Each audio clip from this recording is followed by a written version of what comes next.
Hello student, welcome to creative tuition class. Student जो video लेकर आए हैं वो है MPSC 001 और इसके जो बुक का नाम है वो है भारत और विश्व, इंडियन वर्ल्ड। जो बुक है आपकी MPSC 001, उसका जो चैप्टर सेकंड है भारतीय विदेश नीति के अध्ययन के उपागम।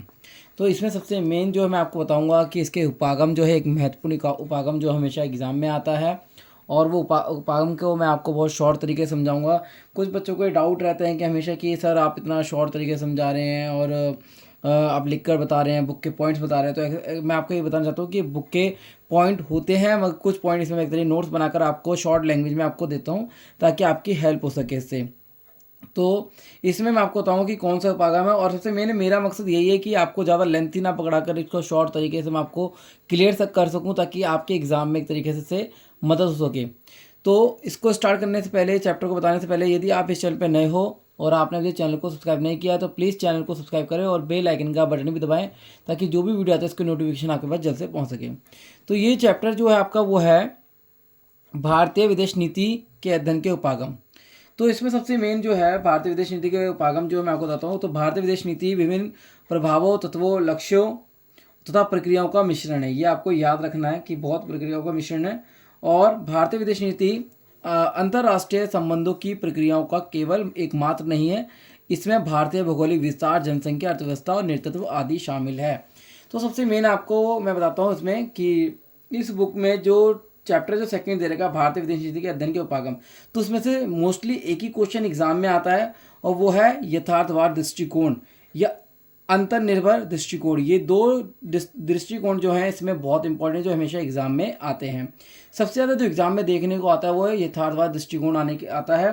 तो इसमें मैंने आपको बताया कि भारतीय विदेश नीति विभिन्न प्रभावों और तत्वों, लक्ष्यों तथा प्रक्रियाओं का मिश्रण है, और भारतीय विदेश नीति अंतर्राष्ट्रीय संबंधों की प्रक्रियाओं का केवल एकमात्र नहीं है, इसमें भारतीय भौगोलिक विस्तार, जनसंख्या, अर्थव्यवस्था, नेतृत्व आदि शामिल है। तो आपको बता दूं कि कभी भी संबंध जो स्थापित होते हैं वो भौगोलिक विस्तार को देखकर होते हैं और जनसंख्या को देखकर होते हैं और अर्थव्यवस्था को देखकर होते हैं, और इसका नेतृत्व कौन कर रहा है ये भी देखकर होते हैं। विदेश नीति संबंध जो बनाए जाते हैं वो इसी के बेस पर बनाए जाते हैं। नेक्स्ट है भारत की नीति के राजनीतिक यथार्थवाद, जटिल नव यथार्थवाद और उपागम में यह एक पूर्ण रूप से सिद्ध है। मतलब इसमें कहा गया है कि जो विदेश नीति बनाई गई है उसमें यथार्थवाद तथा जटिल नव यथार्थवाद उपागम यह बात संपूर्ण रूप से सिद्ध करती है। मतलब यथार्थवाद जो विचारक है वो इसको मानते हैं कि इसमें एक तरीके से वर्णन किया गया है। नेक्स्ट है उसमें क्या है कि इसमें जो है भारतीय विदेश नीति अंतर्राष्ट्रीय संबंधों की प्रक्रियाओं का मिश्रण है, मात्र नहीं है, कम से कम 6 समूहों का सोपान है। मतलब सोपान मतलब जो इसमें ये सोपान होते हैं, विचार होते हैं तथा नैसैनिक और दूत वर्ग और राजनयिक, नौकरशाही, राजनीतिक वर्ग, मीडिया, परिषद, सदस्य से नीति विशेषज्ञ, विदेश नीति संगठन से सहायक, ये सारे इसमें महत्वपूर्ण तरीके प्रतिक्रियाओं का एक तरह मिश्रण माना जाता है। तो इसमें सबसे मैंने आप इस पॉइंट में लिखेंगे भारत की विदेश नीति के अंतर्गत अंतर्राष्ट्रीय संबंधों की प्रतिक्रियाओं का मिश्रण नहीं मात्र नहीं है, इसमें 6 समूह जो हैं वो देखे जाते हैं। जैसे सैनिक हो गया, दूतावर्ग हो गया, राजनयिक हो गया, नौकरशाही हो गया, राजनीतिक वर्ग हो गया, मीडिया, परिषद, सदस्य नीति विशेषज्ञ तथा विदेश नीति संगठन से सहायक, ये सारे इसमें देखे जाते हैं। नेक्स्ट है कि जो नेक्स्ट में बता रहा हूँ वो है पॉइंट आप एक्स्ट्रा लिख सकते हैं कि भारतीय राजनीतिक यथार्थवाद और जटिल यथार्थवाद को उपागम विस्तारपूर्ण अध्ययन किया गया है, और साथ ही अंतर्निर्भरता, जटिल अंतर्निर्भरता की चर्चा भी इसमें की गई है। तो इसमें सबसे मेन इसमें दोनों की चर्चा इसमें की गई है, और सबसे मेन जो है वो है आपका जो मैंने आपको बताया अभी इसमें। तो पहला इसमें है कि इस उपागम की 2 मान्यताएं हैं। पहला है प्रथम भारत राज्य की सुरक्षा सर्वोपरि है। मतलब कि सबसे मेन इस विदेश नीति के माध्यम से कहा गया इस उपागम के माध्यम से कि सबसे पहला प्रथम जो कर्तव्य है वो है सुरक्षा सर्वोपरि है, सुरक्षा करना इसका सबसे मेन मुख्य लक्ष्य है इसका।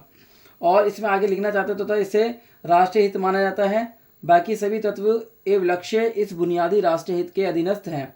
तो आप इसके अलावा एक्स्ट्रा लिख सकते हैं, फिर इसके आगे लिख सकते हैं विदेश नीति विदेशी प्रभुत्व और उपनिवेशवाद के अनुभव ए विश्वास ने राष्ट्रीय सुरक्षा के लक्ष्य को महत्व को बढ़ा दिया है। तो ये आपको इसमें लिखना है।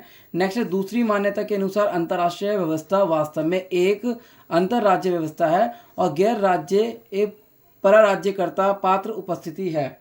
इसमें आप लिख सकते हैं कि परंतु जो राष्ट्रीय, इसके अलावा जो मैं आपको बता रहा हूँ एक्स्ट्रा वो आप इसमें आगे ऐड कर सकते हैं कि परंतु अंतर्राष्ट्रीय व्यवस्था में राज्य की केंद्रीयता को अस्वीकार नहीं किया जा सकता। अंतर्राष्ट्रीय व्यवस्था में वैधानिक एवं नैतिक मानदंड का सभी देशों को द्वारा पालन किया जाना चाहिए। मतलब जो भी विदेश नीति बनाई जा रही है, जो मानदंड जो दिए गए हैं उसका सभी देशों को मिलकर पालन करना चाहिए। नेक्स्ट इसके अलावा लिख सकते हैं कि जवाहरलाल नेहरू ने अपने कुशल अनुभव के द्वारा जिस वैदेशिक कूटनीतिक और नीति का विकास किया वह भारतीय विदेश नीति का प्रमाणित तत्व है। इंदिरा गांधी के नेतृत्व में सैन्य शक्ति का क्रमबद्ध विकास तथा 1990 के पश्चात महत्वपूर्ण शक्तियों को राजनीतिक एवं युद्ध नीति संबंधित वार्ताओं में व्यस्त रखना भारतीय विदेश नीति की महत्वपूर्ण क्षमता को दर्शाती है। तो ये आप इसके आगे लिख सकते हैं।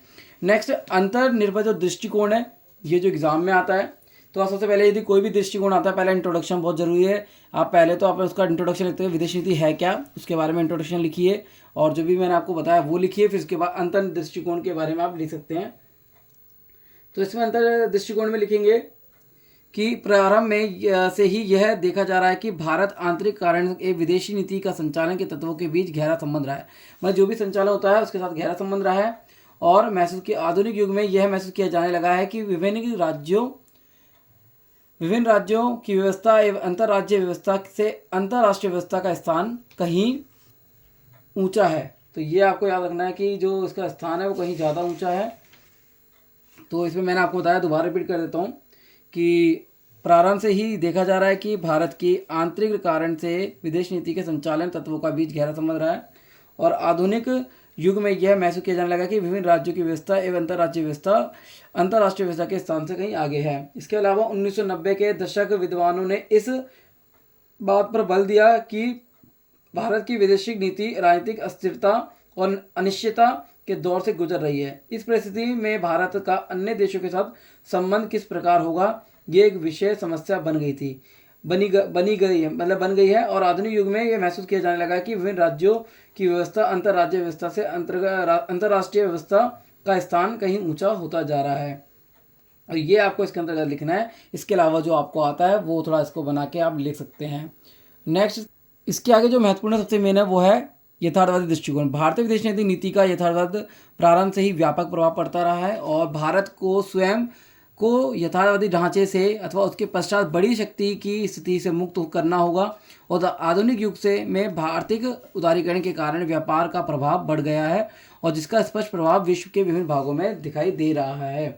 तो इसके आगे भी आप लिख सकते हैं, वो लिख सकते हैं कि जिसका स्पष्ट प्रभाव विश्व के विभिन्न भागों में दिखाई दे रहा है। इसके आगे लिख सकते हैं भारत के नेता, राजनयिक, अभिजन वर्ग, राजनीतिक वर्ग सामान्य रूप से भारत के हित यथार्थवादी चिंतन के आधार पर ही अपने कार्यों का समापन कर रहे हैं। आधुनिक युग में विश्व में शक्ति की राजनीति का प्रचलन चल पड़ा है और जिसके आधार पर लोग यह महसूस करते हैं कि किसी भी राष्ट्र का हित शक्ति की राजनीति के द्वारा ही संभव हो सकता है, क्योंकि राष्ट्र की सुरक्षा शक्ति की राजनीति के द्वारा ही संभव हो सकता है। आधुनिक यथार्थवाद दार्शनिक मार्गरेट थाउन का कहना है कि शक्ति की राजनीति के द्वारा राष्ट्र के हितों की पूर्ति की जा सकती है। ये बात आपको जरूर लिखना है। और भारत की यथार्थवादी विदेशी नीति का एक पक्ष यह भी है कि भारत को अपने पड़ोसी राष्ट्रों के साथ मिलजुल कर सहयोगात्मक नीति के द्वारा क्षेत्रीय नेतृत्व और बागडोर संभालनी चाहिए और भारत ने इस यथार्थवाद की महत्ता को पहचाना है।